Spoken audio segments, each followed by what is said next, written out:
ರೈತ ಮಿತ್ರರೇ, ಬನ್ನಿ ಇವತ್ತಿನ ವಿಡಿಯೋದಲ್ಲಿ ಸ್ವರಾಜ್ 744 FE ಗಾಡಿನ ಮಾರಾಟಕ್ಕೆ ತಂದೇನೆ. ಗಾಡಿ ಮಾತ್ರ ಸಖತ್ ಕಡಿಮೆ ಬೆಲೆಗೆ ಸಿಗ್ತಾ ಇದೆ. ವಿಡಿಯೋನ ಸ್ಕಿಪ್ ಮಾಡದೆ ನೋಡಿ. ಯಾಕೆ ಹೇಳ್ತಾ ಇದ್ದೀನಿ ಅಂದ್ರೆ, ವಿಡಿಯೋ ಕೊನೆಯಲ್ಲಿ ಗಾಡಿ ಓನರ್ ನಂಬರ್ ಕೂಡ ನಿಮಗೆ ಡೈರೆಕ್ಟ್ ಆಗಿನೇ ಸಿಗುತ್ತೆ. ಇನ್ನು ನಿಮ್ದು ಕೂಡ ಸೆಕೆಂಡ್ ಹ್ಯಾಂಡ್ ಅಲ್ಲಿ ಗಾಡಿ ಮಾರಾಟಕ್ಕಿದ್ರೆ ಮಾತ್ರ ಈ ನಂಬರ್ಗೆ ಫೋಟೋಸ್ ಕಳಿಸ್ಕೊಡಿ. ಈಗೇನು ವಿಡಿಯೋನ ನೋಡ್ತಿದ್ರ, ಇದೇ ತರ ನಿಮ್ಮ ವಾಹನದ ವಿಡಿಯೋ ಕೂಡ ಮಾರಾಟಕ್ಕೆ ಯೂಟ್ಯೂಬ್ ಮತ್ತೆ ಇನ್ಸ್ಟಾ ಪೇಜ್ ಅಲ್ಲಿ ಅಪ್ಲೋಡ್ ಮಾಡಿ ಕೊಡ್ತೇವೆ.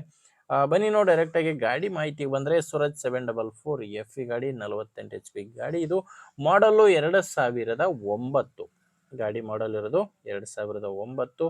ಓನರ್ ಬಂದು ಎರಡನೇ ಓನರ್ ಇದ್ದಾರೆ. ಗಾಡಿಗೆ ಇರೋದು ಎರಡನೇ ಓನರು. ನೀವು ತಗೊಂಡ್ರೆ ಮೂರನೇ ಓನರ್ ಆಗ್ತೀರಾ. ಓನರ್ ಹತ್ತಿರದು ಗಾಡಿ ಕಂಡೀಷನ್ ಅಲ್ಲಿ ಮಾತ್ರ ಯಾವುದೇ ರೀತಿಯ ತೊಂದರೆ ಇಲ್ಲ. ಸ್ಟೇರಿಂಗು ನಾರ್ಮಲ್ ಸ್ಟೇರಿಂಗೇ ಬರುತ್ತೆ. ನಾರ್ಮಲ್ ಸ್ಟೇರಿಂಗು ಮತ್ತೆ ಆಯಿಲ್ ಬ್ರೇಕ್ ಇರುವಂತ ಗಾಡಿ ಇದು. ಇನ್ನು ಟೈರ್ಗಳು ಹಿಂದೆ ಎರಡು ರಿಮೋಟ್ ಇದಾವೆ, ಮುಂದೆ ಎರಡು ಕೇಸಿಂಗ್ ಟೈರ್ಸ್ಗಳು ಗಾಡಿಗೆ ಹಿಂದೆ ಇರೋದು ಎರಡು ರೀಬಟನ್ ಟೈರ್ಸು, ಮುಂದೆ ಎರಡು ಒರಿಜಿನಲ್ ಕೇಸಿಂಗ್ ಟೈರ್ಗಳು ಗಾಡಿಗಿದಾವೆ. ಮತ್ತೆ ಗಾಡಿಗೆ ಡಾಕ್ಯುಮೆಂಟ್ಸ್ ನಲ್ಲಿ ಮಾತ್ರ ಯಾವುದೇ ರೀತಿಯ ತೊಂದರೆ ಇಲ್ಲ. ಡಾಕ್ಯುಮೆಂಟ್ಸು, ಇನ್ಶೂರೆನ್ಸು ಎಲ್ಲಾನು ಕ್ಲಿಯರ್ ಆಗಿದೆ. ಗಾಡಿ ತಗೊಳ್ಳೋರಿಗೆ ಮಾತ್ರ ಡಾಕ್ಯುಮೆಂಟ್ಸು ತೊಂದರೆ ಇಲ್ಲ. ಅಂಡ್ ಗಾಡಿ ಒಂದೇ ಅಲ್ಲ, ನಿಮಗೆ ಗಾಡಿ ಜೋಡಿ ಒಂದು ರೋಟಾವೇಟ್ರ್ ಕೂಡ ಮಾರಾಟಕ್ಕಿದೆ. ಶಕ್ತಿಮಾನ್ ಕಂಪನಿಯ ರೋಟಾವೇಟ್ರು ಅಂಡ್ ನೋಡ್ತಿದ್ರೆ ಒಂದು ಕುಂಟಿ. ಈ ಎರಡೂ ಸಾಮಾನುಗಳು ಈ ಟ್ರ್ಯಾಕ್ಟರ್ ಜೊತೆ ಮಾರಾಟಕ್ಕಿದ್ದಾವೆ. ಸಾಮಾನುಗಳು ಮಾತ್ರ ಒಳ್ಳೆ ಕಂಡೀಷನ್ ಇದಾವೆ ಅಂತ ಓನರ್ ಹೇಳ್ತಿರೋದು.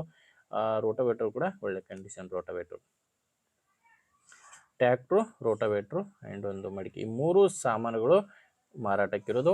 ಇನ್ನು ಇದು ಮಾರಾಟಕ್ಕಿರೋ ಲೊಕೇಶನ್ ಉಡುಪಿ ಲೋಕಲ್ ಅಲ್ಲಿ ಈ ಗಾಡಿ ಮಾರಾಟಕ್ಕಿದೆ. ಪ್ರೈಸ್ ಬಂದ್ರೆ ಓನರು 3,30,000 ಹೇಳ್ತಾರೆ. ಟ್ರ್ಯಾಕ್ಟ್ರು ಮತ್ತೆ ಎರಡು ಅಟ್ಯಾಚ್ಮೆಂಟ್ಗಳು ಸೇರಿ 3,30,000 ಹೇಳ್ತಾರೆ. ಫೈನಲ್ ರೇಟ್ ಅಲ್ಲ ಇದು. ಮಾತಾಡ್ಕೊಂಡ್ರೆ ಸ್ವಲ್ಪ ಹೆಚ್ಚು ಕಡಿಮೆ ಆಗುತ್ತೆ, ನೆಗೋಷಿಯಬಲ್ ರೇಟ್ ಇರುತ್ತೆ. ಹೆಚ್ಚಿನ ಮಾಹಿತಿಗೆ ಡೈರೆಕ್ಟ್ ಆಗಿನೇ ನೀವು ಗಾಡಿ ಓನರ್ ಜೊತೆ ಮಾತಾಡ್ಕೊಳ್ಳಿ. ನಿಮಗೆ ಗಾಡಿ ಓನರ್ ನಂಬರು ವಿಡಿಯೋ ಕೆಳಗಡೆ ಕೊಟ್ಟಿರ್ತೇನೆ. ವಿಡಿಯೋ ಕೆಳಗಡೆ ಟೈಟಲ್ನಲ್ಲಿ ನಂಬರ್ ಇದೆ. ಗಾಡಿ ಓಕೆ ಆದರೆ ಡೈರೆಕ್ಟ್ ಆಗಿನೇ ಓನರ್ ಜೊತೆ ಮಾತಾಡಿಕೊಂಡು ಖರೀದಿ ಮಾಡ್ಬೋದು. ಒಂದು ವೇಳೆ ಗಾಡಿ ನಿಮಗೆ ಅಡ್ಜಸ್ಟ್ ಆಗಲ್ಲ ಅನಿಸಿದ್ರು ಬೇರೆ ರೈತರು ತಗೊಳ್ಳೋರಿಗೆ ದಯವಿಟ್ಟು ವಿಡಿಯೋನ ಶೇರ್ ಮಾಡಿ. ಆ್ಯಂಡ್ ವಿಡಿಯೋ ಇಷ್ಟ ಆಗಿದ್ರೆ ಒಂದು ಲೈಕ್ ಮಾಡಿ. ನೀವೇನಾದರೂ ಇವತ್ತೇ ನಮ್ಮ ಚಾನಲ್ ಹೊಸದಾಗಿ ನೋಡ್ತಾ ಇದ್ರೆ ಸಬ್ಸ್ಕ್ರೈಬ್ ಮಾಡ್ಕೊಳ್ಳಿ. ಮತ್ತು ಇನ್ಸ್ಟಾಗ್ರಾಮಲ್ಲಿ ಏನಾದರೂ ನೋಡ್ತಾ ಇದ್ರೆ ಫಾಲೋ ಮಾಡಿ. ಮುಂದೆ ವಿಡಿಯೋದಲ್ಲಿ ಮತ್ತೆ ಸಿಗ್ತೀನಿ. ಅಲ್ಲಿವರೆಗೂ ನಮಸ್ಕಾರ.